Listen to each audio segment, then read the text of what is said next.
आज मावशी खूप दिवसांनी दुबईवरून माझ्या घरी आली. तिने मला पाहिले आणि म्हणाली, नितीन, आता तू ते सगळे करण्याएवढा तरुण झाला आहेस. मी म्हणालो, मावशी, तू पण खूप सुंदर झाली आहेस. मावशी म्हणाली, हो का? मी दुबईला गेल्यापासून थोडी जाड झाले आहे ना. मी म्हणालो, मावशी, पण हे जाड शरीर तुझ्यावर खूप सुंदर दिसत आहे. मावशी माझ्याशी खूप बोलायची. एके दिवशी मी माझ्या रूममध्ये कपडे बदलत होतो.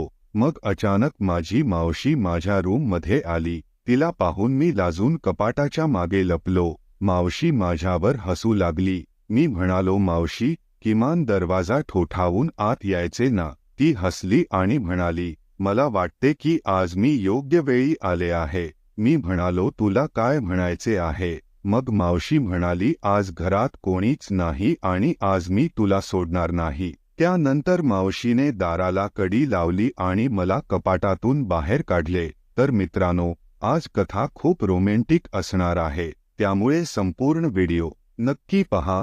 माझी मावशी 36 वर्षांची होती, पण तरीही ती 18 वर्षांच्या मुलीसारखी करत होती. ती अशी बोलत असते की कोणालाही तीच वेड लागेल. माझ्या मावशीची सगळ्यात महत्त्वाची गोष्ट म्हणजे तिच्या आत काही गोष्ट आहे ते ती अगदी मोकळेपणाने सांगते. समोरची व्यक्ती तिच्याबद्दल काय विचार करेल हे तिला वाटत नाही. मित्रांनो, तुम्हाला माझ्या मनातली गोष्ट सांगायची आहे. मला माझी मावशी खूप आवडते कारण ती इतकी सुंदर दिसते की मी काहीच सांगू शकत नाही. एके दिवशी मावशी माझ्याबरोबर बाईकवर बसून कपडे विकत घ्यायला बाजारात गेली होती. त्या दिवसापासून मी माझे मन ठरवले होते. आम्ही ज्या रस्त्याने जात होतो तो रस्ता खूप खराब होता, त्यामुळे तुम्ही समजू शकाल की यामुळे माझ मन झाले. मावशी म्हणाली, नितीन, जरा आरामात गाडी चालवतो का? किती धक्का बसतोय. मी म्हणालो, मावशी, मी आरामात गाडी चालवत आहे. आता जेव्हा रस्ताच खराब असेल तर मी यात काय करू? जवळपास 2 तास मावशीने कपडे आणि हवे ते सामान विकत घेतले. त्यानंतर आम्ही घरी आलो. परत येत असताना मी बाजूच्या आरशात पाहिले. धक्के बसत असताना मावशी हळूहळू हसत होती. मावशीला हसताना पाहून माझ्याही मनात लाडू फुटू लागले. खरे तर माझ्या मोठ्या बहिणीचे लग्न होते, म्हणून माझी मावशी सगळ्यांसाठी कपडे विकत घ्यायला गेली होती. माझी मावशी दुबईमध्ये राहते आणि आज ती 12 वर्षांनंतर आमच्या घरी आली. बहिणीच्या लग्नाला 8-10 दिवस शिल्लक होते. मधल्या काळात आम्ही सगळ्यांनी खूप धमाल केली. आमचे अख्खे घर पाहुण्यांनी भरले होते.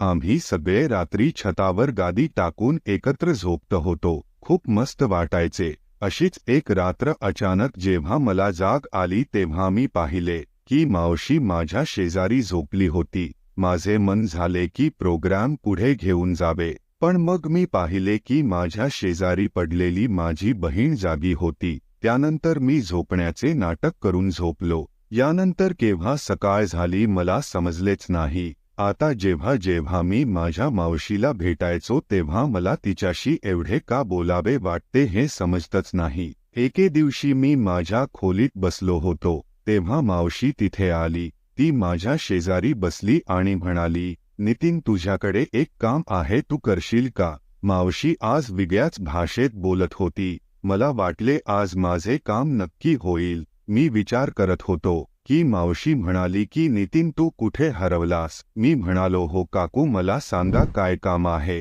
मग ती मला एक कागद देत म्हणाली, यामध्ये लिहिलेले औषध मला आणून बाजारातून दे. मी म्हणालो, मावशी, एवढेच काम आहे का? मावशी म्हणाली, हो. तुला काय वाटले होते? मी अगदी हळू आवाजात म्हणालो, मला अजून काहीतरी वाटले होते. मावशी म्हणाली, तुला असे काहीतरी वेगळेच समजत आहे. मग मावशी माझ्या रूममधून बाहेर गेली. मावशीला मागून जाताना पाहिल्यावर खूप बरे वाटले. त्यानंतर मी मावशीला औषध आणून दिले. एके दिवशी मावशी आणि माझी बहीण दोन्ही रूममध्ये एकटेच काहीतरी बोलत होते. ती दोघी चेहऱ्यावरून थोड्या गंभीर दिसत होत्या. जेव्हा ती बाहेर आली तेव्हा मी विचारले, काय झाले मावशी? काही प्रकरण आहे का? मग मावशी म्हणाली, हो नितीन, ज्या मुलाबरोबर तुझी दीदी लग्न करणार आहे, थोड्या वेळापूर्वी त्याने तुझ्या दीदीला फोन केला होता आणि तो म्हणत होता की लग्नाच्या 1 दिवस आधी हुंड्याचे जर मला 10 लाख नाही मिळाले तर मी लग्नाला नकार देईन. मी म्हणालो पण मावशी पप्पांनी पैशांची व्यवस्था केली आहे ना. तर दीदी म्हणाली नितीन पप्पाने ज्यांच्याकडे पैसे मागितले होते तेही पैसे देण्यास नकार देत आहे. दीदीच्या लग्नाचा दिवस जवळ येत होता आणि पैशांची व्यवस्था होऊ शकली नाही. यामुळे घरातील सर्वजण नाराज होते. मी माझ्या वडिलांकडे गेलो आणि पाहिले की त्यांच्या डोळ्यात अश्रू होते. ते म्हणाले, बेटा तुझ्या बहिणीचे लग्न होणार नाही असे वाटत आहे. ज्या मित्रावर मी विश्वास ठेवून हे लग्न ठरवले होते तो पैसे देण्यास टाळाटाळ करत आहे. हे सगळं पाहून मला काय करावे ते समजत नव्हते. खरे तर ज्याच्याशी माझ्या बहिणीचे लग्न ठरले होते तो शहरातील एका मोठ्या बिझनेसमनचा मुलगा होता. दीदी ज्या कॉलेजमध्ये शिकत होती तिथे तोही शिकत होता. त्यानंतर हळूहळू त्यांची मैत्री झाली आणि त्याच मैत्रीचे प्रेमात रूपांतर झाले. जेव्हा पप्पांना हे कळाले तेव्हा त्यांनी दीदीचे लग्न त्या मुलाशी करायचे ठरवले. आई पप्पाही खूप खुश झाले की दीदी मोठ्या घरात गेली तर तिच्या आयुष्यातली सगळी सुख तिला मिळतील. मग एके दिवशी पप्पांनी दीदीला सांगितले की एकदा त्या मुलाला घरी घेऊन ये, आम्हालाही त्याची माहिती होईल. तर रविवारी दीदी त्या मुलाला घरी घेऊन आली. आम्ही तो मुलगा पाहिला. तो खूप हुशार होता. त्यानंतर पप्पांनी त्याला त्या मोठ्या प्रेमाने बसवले आणि आई चहा नाश्ता घेऊन आली. चहा नाश्ता केल्यानंतर पप्पांनी त्याला काही प्रश्न विचारले जे प्रत्येक आईवडिलांना आपल्या भावी जावयाकडून अपेक्षित असतात. मग तो मुलगा पप्पांना म्हणाला, मला तुमच्याशी एकांतात काहीतरी बोलायचे आहे. म्हणून पप्पांनी आम्हा सगळ्यांना तिथून निघून जायला सांगितले. त्यानंतर मुलगा काही वेळ पप्पांशी बोलतो आणि मग निघून जातो. जेव्हा आम्ही पप्पांना विचारलं की ते तुमच्याशी एकांतात काय बोलत होता तेव्हा पप्पांचे मन उदास झाले. ते म्हणाले की मला वाटले की तो खूप चांगला मुलगा आहे पण तो पैशासाठी हापलेला आहे. लग्नाच्या आदल्या दिवशी 10 लाखांनी भरलेली बॅग माझ्या हातात दिली तरच मी तुझ्या मुलीशी लग्न करेन असे तो म्हणत होता. हे ऐकून आम्ही सगळे चकित झालो. आई म्हणाली की इतके पैसे आपण कुठून आणणार. त्यानंतर पप्पांनी दीदीला विचारले, तुला काय हवा आहे. मग दीदी म्हणाली, पप्पा मला तो मुलगा खूप आवडतो. मी म्हणालो, दीदी तुला या मुलाचे बोलणे समजत नाहीये. तो 10 लाखांचा हुंडा मागत आहे. दीदी म्हणाली, मग काय झाले. जेव्हा तो एवढ्या मोठ्या बिझनेसमनचा मुलगा आहे तर इतके पैसे मागेलच ना. मग अचानक दीदी अशा प्रकारे बोलू लागली की जणू ती त्या मुलाशी लग्न करण्यासाठी काहीही करू शकते. एवढे बोलून ती तिच्या रूममध्ये गेली. मी म्हणालो की बाबा दीदीचे अजिबात ऐकू नका. तिला फक्त त्या मुलाशी लग्न करायचे आहे पण आपल्या प्रॉब्लेमशी तिला काही फरक पडत नाही. हळूहळू काही दिवस निघून जातात. मग एके दिवशी पप्पा संध्याकाळी घरी आले. ते म्हणाले की आता मी माझ्या मुलीचे लग्न त्याच घरात धुमधडाक्यात करेन. ते खूप खुश दिसत होते. आम्ही पप्पांना विचारले, तुम्ही पैशांची व्यवस्था केली का. मग पप्पा म्हणाले की माझा एक लहानपणीचा मित्र आहे. जेव्हा मी याला माझ्या समस्या सांगितल्या तेव्हा तो म्हणाला की तुझी मुलगी माझी मुलगी आहे. तुम्ही लग्नाची तयारी करा,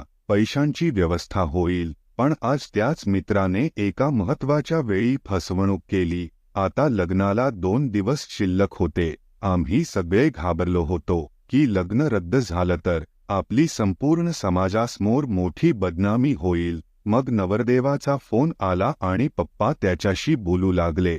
मग मावशी मला म्हणाली, नितीन तुझ्या फोनवर कॉल रेकॉर्डर चालू कर. त्यानंतर मावशी वडिलांकडून फोन घेऊन त्या मुलाशी बोलू लागली. मुलगा म्हणत होता की मला पैसे मिळाले नाहीत तर मी लग्न करणार नाही. मावशी म्हणाली, बेटा असे करू नकोस, नाहीतर आमच्या कुटुंबाची बदनामी होईल. उद्या तुझे लग्न होताच तुला पैसे मिळतील. खूप गप्पा मारल्यानंतर मुलगा म्हणाला, ठीक आहे, लग्नानंतर तुम्ही मला पैसे दिले नाही तर मी तुमच्या मुलीला क्षणभरही शांत राहू देणार नाही. त्यानंतर मावशी म्हणाली, नितीन तू सगळ्या गोष्टी रेकॉर्ड केल्या आहेस ना. मी म्हणालो, हो मावशी, मी सगळा कॉल रेकॉर्ड केला आहे. मावशी म्हणाली, आता तुम्ही लोक काळजी करू नका, तो हुंड्याशिवाय लग्न करेल आई म्हणाली की तो नंतर माझ्या मुलीला त्रास देईल. मावशी म्हणाली तुम्ही लोक शांत राहा आणि पुढचा खेळ बघत राहा. मग दुसऱ्या दिवशी वरात आली आणि दीदीचे लग्न चांगले झाले. थोड्या वेळाने नवरदेव हावभावाने पप्पांकडे पैसे मागतो. मग पप्पा मावशीकडे बघू लागतात. मावशी मुलाला म्हणते, हुंडा घेणे हा कायदेशीर गुन्हा आहे, हे तुला माहीत आहे ना? हे ऐकल्यावर मुलगा रागावतो आणि म्हणतो की मी हे लग्न स्वीकारणार नाही, हे सगळे फक्त फसवणूक आहे. मग त्या मुलाला कडक फटकारले जाते आणि तो फटका त्याला पोलीस देतो. पोलीस साध्या वेशात होते. त्यांनी आपला आयडी दाखवला. मग नवरदेव घाबरतो. त्यानंतर पोलीस नव्याला सांगतात की आता ही मुलगी तुझी बायको आहे आणि हुंडा मिळाल्याने तू या मुलीला कोणत्याही प्रकारे त्रास दिलास तर ते तुझ्यासाठी चांगले होणार नाही, असे सांगून ते तेथून निघून गेले. पप्पा म्हणाले की पोलिसांना कोणी बोलावले? मावशी म्हणाली, मी या लोकांना फोन केला होता. आई म्हणाली, पण हे सगळे साध्या वेशात होते. मग मावशी म्हणाली, हो, मी या लोकांना सगळे सांगितले होते आणि ते रेकॉर्डिंगही त्यांना ऐकवली होती. मी या लोकांना सांगितले होते की साध्या वेशात आले तर गोंधळ होणार नाही आणि पोलीस आले आहे हेही कुणाला कळणार नाही. त्यानंतर नवरदेवाचे तोंड पडल्याले दिसते. पप्पा त्याला म्हणतात, बेटा, मला माहीत आहे की तुला आतून खूप वाईट वाटत आहे, पण तू माझ्या मुलीला चांगले ठेव. मी तुला वचन देतो की लग्नाच्या 1 वर्षांनंतर मी तुला 10 लाख रुपये देईन. हे माझे वचन आहे. हे ऐकून मुलगा जरा चांगले बोलतो आणि म्हणतो, ठीक आहे पप्पा, मी तुमच्या मुलीची पूर्ण काळजी घेईन. त्यानंतर दीदी आनंदाने सासरच्या घरी जाते. तर मित्रांनो, तुम्ही कुणावर प्रेम करत असाल किंवा तुमचे लग्न होणार असेल तर हुंडा घेणं ही चुकीची गोष्ट आहे हे घरच्यांना सांगा, कारण ती मुलगी संपूर्ण परिवार सोडून तुमच्यासाठी येते. मित्रांनो, हा व्हिडिओ तुम्हाला कसा वाटला ते नक्की कॉमेंट बॉक्समध्ये कळवा आणि व्हिडिओ आवडला असेल तर लाईक, शेअर आणि सबस्क्राईब करायला विसरू नका. भेटूया पुढच्या व्हिडिओमध्ये.